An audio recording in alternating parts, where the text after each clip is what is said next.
किसी जंगल में रानो नाम की चिड़िया रहती थी। वो बहुत दयालु और नेक दिल पक्षी थी। वो हमेशा जरूरतमंद पक्षियों की मदद किया करती। दरवाजा खोले हंस भैया, मैं आपके लिए भोजन लाई हूँ। लेकिन रानो चिड़िया, आपको कैसे पता चला? मैंने आज सुबह से कुछ भी नहीं खाया।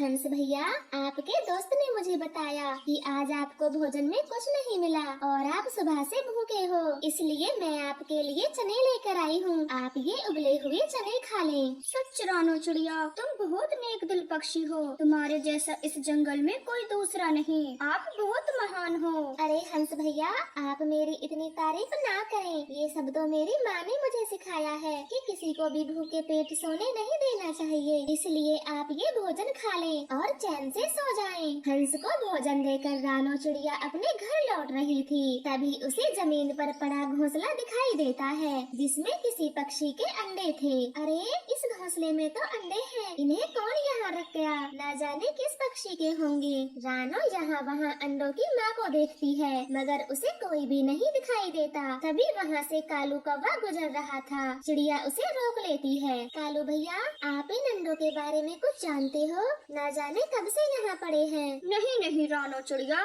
मैं तो आपको देखकर यहाँ रुका हूँ। वैसे ये घोंसला कौन बेवकूफ पक्षी यहाँ रख के गया है? पता नहीं किस पक्षी के होंगे ये अंडे। मैं काफी देर से इनकी माँ का इंतजार कर रही हूँ, कब वो आए और अपना घोंसला किसी सुरक्षित जगह पर ले जाएं। कालू कौवा और रानो चिड़िया की बातें एक खूंखार बाज सुन रही थी और उनके पास आकर बोलती है, तुम दोनों कौन हो और मेरे अंडों के पास क्या कर रहे हो? हटो हटो, मेरे घोंसले से दूर हटो। अरे, हम तो आपके बच्चों की रखवाली कर रहे थे। अगर इतना ही डर है तो पहले इन्हें ऐसे अकेले छोड़कर क्यों गई? वो जिस पेड़ पर मेरा बसेरा था उस पे आग लगी है आग, तो जल्दी जल्दी मैं यहाँ रख गई। अब मैं जाती हूँ। ऐसे बोलकर चील अंडों को लेकर वहाँ से उड़ जाती है और मन ही मन तो बहुत खुश थी। आज तो जी भर के अंडे खाऊंगी, वो भी अपनी गुफा में बैठकर। हा क्या बेवकूफ बनाया उन दोनों को।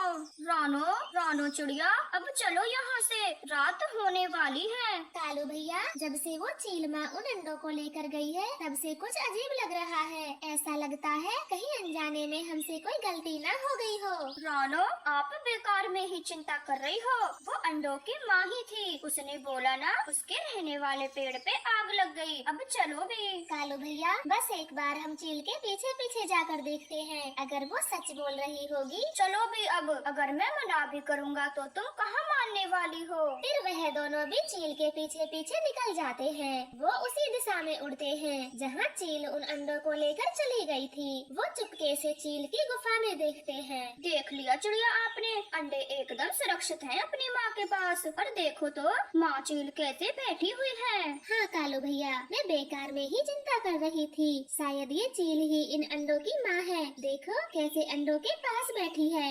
ऐसे कहकर चिड़िया और कालू वहाँ से जाने वाले थे। तभी एक अंडा फूट जाता है और उसमें से नन्हा सा बच्चा बाहर आता है। अरे ये अंडा तो फूट गया, पर कोई बात नहीं है, तो नन्हा सा बच्चा ही। इसे खाने में तो बड़ा मजा आएगा।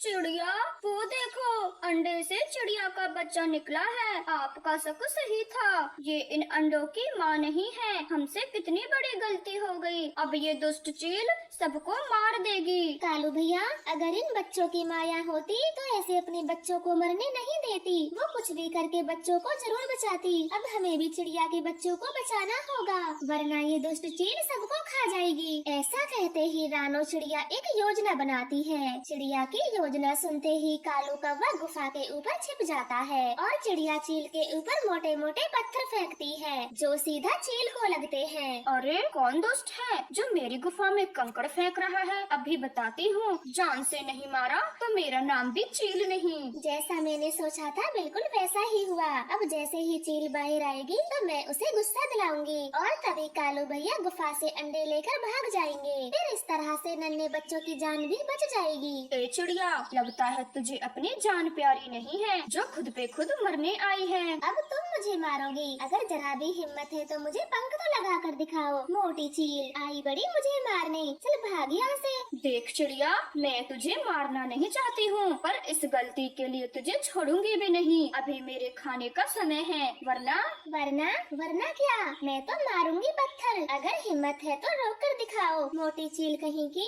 ये कहकर रानो चिड़िया फिर से चील को पत्थर मारती है। यह देखकर चील का गुस्सा सातवें आसमान पर चढ़ जाता है। वो चिड़िया को पकड़ने के लिए आगे बढ़ती है। तभी कालू कौवा गुफा में जाकर बच्चों को लेकर भाग जाता है। इधर चील रानो को पकड़ लेती है। छोटी चिड़िया बड़ी बोल रही थी, अब बोल के दिखा, मुझसे बच के कहाँ भागेगी। जालम चील झूठी माँ बनकर मासूम बच्चों को खाना चाहती थी। जरा देख तो गुफा में बच्चे हैं भी या नहीं, या फिर कोई लेकर चला गया। ये सुनते ही चील चिड़िया को जमीन पर छोड़ देती है और भागी भागी गुफा की तरफ जाती है। चिड़िया भी वहाँ से उड़ जाती है।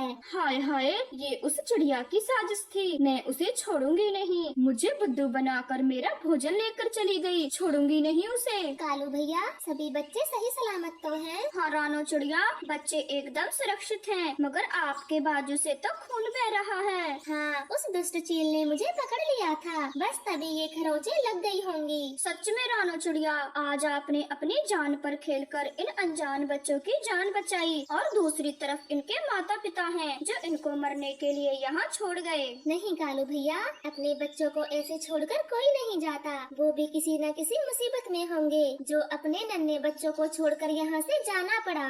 वो सब तो ठीक है चिड़िया, मगर ये बच्चे कहाँ रहेंगे? कौन इनकी देखभाल करेगा? कौन इनको समय समय पर भोजन देगा? कालू भैया, जब तक इनके माँ बाप नहीं मिल जाते तब तक बच्चों का ख्याल मैं रखूंगी और किसी चील जैसे पक्षी के हाथ में नहीं सौंपूंगी, चाहे मुझे पूरी जिंदगी भर इन बच्चों को अपने साथ क्यों न रखना पड़े। चिड़िया की ऐसी बातें सुनकर कालू कौवा वहाँ से चला जाता है। सभी बच्चे चिड़िया को अपनी मम्मा समझते हैं और उसके गले लग जाते हैं। चिड़िया भी सभी बच्चों का बहुत अच्छे से ध्यान रखती है। ऐसे ही दिन गुजरते गए। चिड़िया बच्चों के साथ बहुत खुश थी और उन्हें किसी भी चीज की कमी नहीं होने देती। प्यारे दोस्तों, इस कहानी से हमें यह सीख मिलती है, हमारी थोड़ी सी सूझबूझ किसी निर्दोष की जान बचा सकती